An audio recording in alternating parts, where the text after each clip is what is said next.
Hello everyone, welcome to Yuri Studio. I'm Erica Friedman, and here is why I answer questions I get online and at Yuri panels. Very shortly, Yen Press will be releasing Murata's manga, Watashi no Kobushi o Uketomete, as Catch These Hands, about two women who are gang rivals in high school who meet again as adults. Hopefully you heard that and went, wait, Erica, you said gang rivals? Are there even such thing as girl gangs in Japan? Well, I'm glad you asked, because today on Yuri Studio, we're going to take a look at the girl gangs of anime and manga. To begin with, we're going to start with my usual disclaimer that this video is not a comprehensive or definitive look at the topic. It's just a couple of key series that had an outsized impact on other media, manga, anime, and even fashion. You may have heard of Japanese motorcycle gangs. They're called Bosozoku. Like U.S. motorcycle gangs, they could be minor annoyances or outright criminal organizations, or even, in some cases, right-wing extremist groups that commit actual violence. If you look up the biker gangs of Japan, you will see a lot of nationalist imagery. Consider this a warning. Check out today's show notes for links to all the articles where the images I'm using come from. In anime and manga, Bosozoku, or other punk-like types, can be identified with exaggerated pompadours and the exaggerated patois with which they speak. They can also be identified with the zoot suit-like outfits they wear, which are supposed to have been inspired by kamikaze pilots. You could see Kuwabara here has his abdomen covered in a strip of cloth called a sarashi, which I assume was meant to be a kind of armor. These outfits are often heavily embroidered with slogans, the people's names in elaborate stylized writing, showing loyalty to the gang, and even their bikes. These outfits are called tokofuku. Like most men-only endeavors, these gangs developed a ladies' auxiliary called, appropriately enough, ladies. Ladies' gangs started with women who were the girlfriends of the Bosozoku and other women who wanted to ride on their own. They also adopted tokofuku, often in pink and other girly colors, with embellishments like flowers, tricked-out scooters or bikes, and elaborate hair, makeup, and nails. You might also see ladies sporting school uniforms with extra-long skirts, which eventually developed a sort of menacing look. You know how Makoto shows up in Sailor Moon with that long skirt and everyone thinks she's a punk? Yeah, that. The gangs of Japan peaked in popularity in the 1980s, which is pretty much where we're going to start our discussion today. In 1975, the manga Sukeban Deka debuted in Hana Yume magazine. This was the story of Asamiya Saki, a delinquent, who, that's the Sukeban of the title, who was blackmailed by the police into working as a detective for them. The manga ran until 1982. It followed Saki from school to school, taking out criminal activity wherever she found it, where the police can't get to.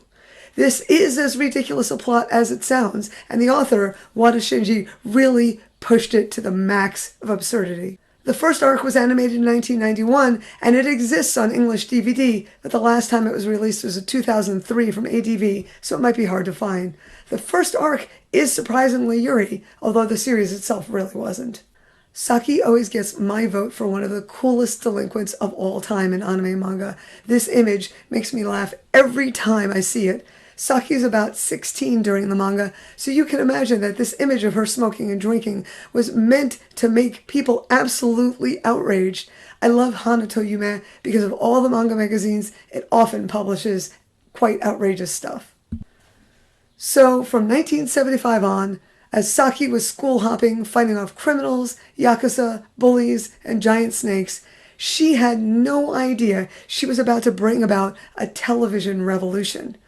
In fact, Wada-sensei didn't have that idea either. When the story ends, so did Saki. To make the point clearly, the final page of the manga has an in memoriam. Goodbye, Saki, forever. But that was not prescient, as it turns out. In 1985, a Sukeban Deka television show began, spreading the coolness of delinquent girls across Japan. The series went for 3 seasons, 2 movies, a bunch of musical releases, and I presume higher sales for yo-yos. Why yo-yos? Because Saki's weapon of choice was a yo-yo that had an official police seal. それで何を話してくれるのかね。まずあんたに見せたいものがある。なんだ？何をするつもりだ？慌てるな。ただの証を立てるだけだ。私は警視庁特別班学生刑事朝宮咲。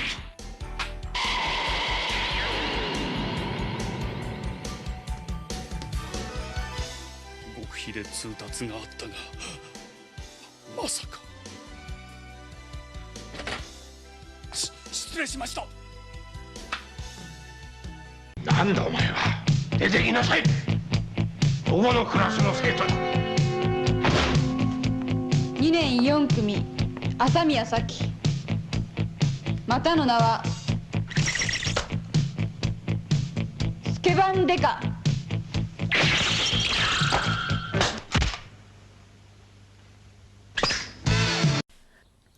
This kind of seal reveal was super popular on Japanese TV. Mito Komon was another series. It was a historical series that ran from 1969 to 2011. And every episode, everyone in Japan, well, at least 1,227, one per episode, was shocked to find that the young upstart they were threatening was the former Vice Shogun Tokugawa Mitsukuni himself. Back to Saki. Remember how I said Wada-sensei killed Saki off? Well, he didn't kill her enough, because after 3 incredibly popular television series, there were 2 movies in 1986 and 7, both of which were released by Media Blasters, by the way, in English, and in 1991 an OVA, and in 2004, Wada-sensei published Sukeban Deka If. In the 2006 movie Yo-Yo Cop, codename Asami Saki, the name no longer belongs to a person at all, but to the role of any given Sukeban that acts as the police's representative in schools. This movie was also released by Media Blasters, and honestly, it's a hoot. You should totally watch it. 10 years after Wada-sensei himself died, Sukeban Deka Pretend started up, and is apparently still ongoing, although on hiatus as of February 2022. Obviously, you just can't kill a good delinquent like Saki. About the time Asami Saki was ascending from manga character to icon on TV, another delinquent character was making her debut on the back streets of Shinjuku. Kuraku Asuka was being bullied by schoolmates and, like so many young people, attempted to end it all. When she was in the hospital, a nurse tells her something that changes her life. The bully girl is reborn as one of Shinjuku's toughest fighters. The original Hana no Asukagumi manga ran for 33 volumes and 2 novels from 1985 to 1990. The first of 2 animes showed up in 1987, a television show in 1988, and a really bad live-action movie, and a second anime OVA in 1990, followed by 2 audio dramas. I was told by a Japanese friend that school kids were actually wearing long uniform skirts and other girl gang styles specifically because of this series. Like Saki, Asuka seems extremely resistant to obscurity. Since the 2000s, there have been 3 new series: New Hana no Asukagumi Black School, which dealt with online bullying, and now Hana no Asukagumi Infinity, which is still running. And since then, another live-action movie in which the part of Asuka herself was played by the mangaka's daughter. It was actually pretty good. I'll be putting links to all my reviews of all these materials in the show notes, but you can go to Okazu and look up Hana no Asukagumi in the categories drop down and find it all. I still obsess about this series, honestly. It's terrific. So why was Asuka popular enough that she's still with us? That's actually a darn good question. I'm going to go out on a limb and say she's the modern age's Princess Knight. Sort of. You see, Asuka, having been pulled back from the brink of death, has a habit of rescuing damsels in distress. Girls who are being bullied or who are lost in the mean streets of Shinjuku or are being targeted for one reason or another. Asuka isn't interested in these young women. She mostly seems to want them out of her hair, but for a girl who doesn't care about other people, she's saddled with a lot of baggage from other people, and she always helps out. Okay, I'm going to try and give you the extremely short version of the other reason why Hana no Asukagumi is so popular. Ready? When Asuka first hit the streets of Shinjuku, she was rescued from a beatdown by an older girl named Kijima Yoko. Yoko was a terrible person and basically sold Asuka to the head of all the girl gangs of Tokyo, Hibari-sama. Hibari-sama is a wackadoodle leader who runs her organization like the imperial court, with a minister of the right and a minister of the left. Hibari-sama falls in lust with Asuka. Asuka remains with Hibari-sama for a short while, but leaves the organization she leads, the Zenchu Ura, and hangs out with one of the gangs outside the organization, where she becomes friends with Yoko's half-sister, Miko.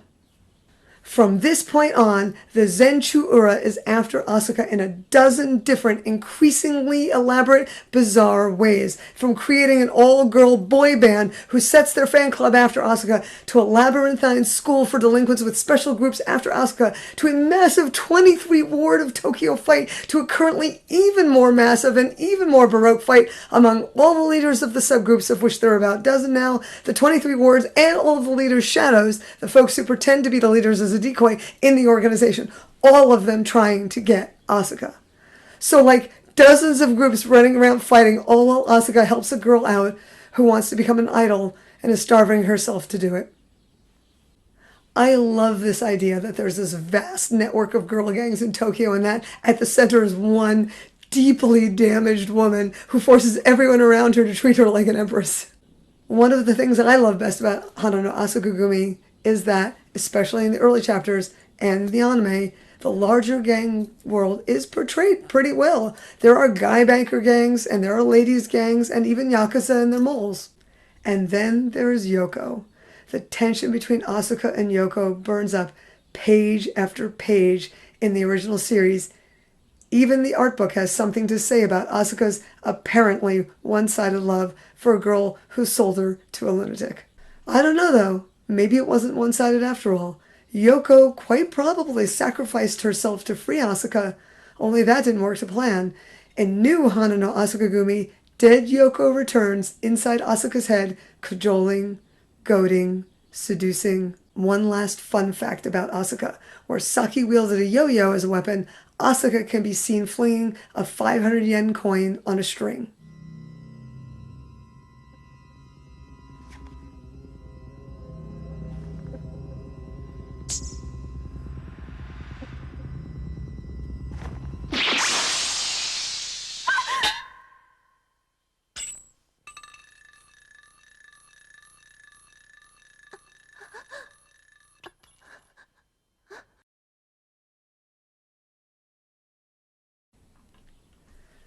In the present series, Asuka and the Zenchu Ura, with Hibari-sama in her mansion, are still fighting for power in the streets of Shinjuku while ladies' gangs ride their scooters through town.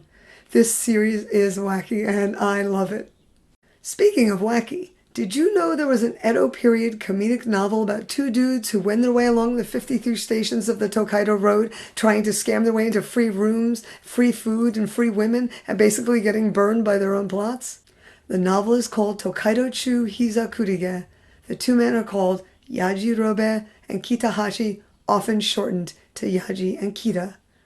There is a translation of this novel called Shank's Mare, and whether it's a hilarious comedic novel or a story about two incredible losers is definitely up to your perspective. But Yaji and Kita are pretty much as baked into Japanese literary history as the famous ghost stories of Oiwa, Okiku, and Otsuya. Back in 1982, while Saki was wrapping up her manga exploits, two new characters were joining the landscape. Yajima Junko and Shinokita Reiko, known respectively as Yaji and Kita, were trailing in Saki's footsteps. In Yaji Kita Gakuen Dochuki, Yaji and Kita move from school to school, taking on gangs that are antithetical to the goals of the United Kanto group run by an extremely beautiful boy, Yukiya. The story looks similar to Sukeban Deka in that Yaji and Kita move from school to school. They root out the rival gangs or the criminal elements, save a student or three with the help of another pretty boy ninja Kotetsu, and generally be heartthrobby. Overall, Yajima gets the boy admirers and Kita gets the girls. Did I mention that Kita came out on top of the Bonita character polls for years? Because she did. The original run of this manga went through 2001. In 1989, an OVA anime was released, and another followed in 1991. A continuation of the manga series went through 2006. Right now, the series Yaji Kita Gakuen Dochuki Final is ongoing. Volume 13 was just published in February, in fact. Of the three series we're looking at today, this is the one with the most tenuous ties to anything like real gangs in the world. But this series too imagines a countrywide scenario of local, regional, and national gangs. The author has a lot of fun playing dress up with the characters in all the series. Covers show Yaji Kita as everything from their Edo period namesakes to modern goth loli assassins, cheerleaders, and more.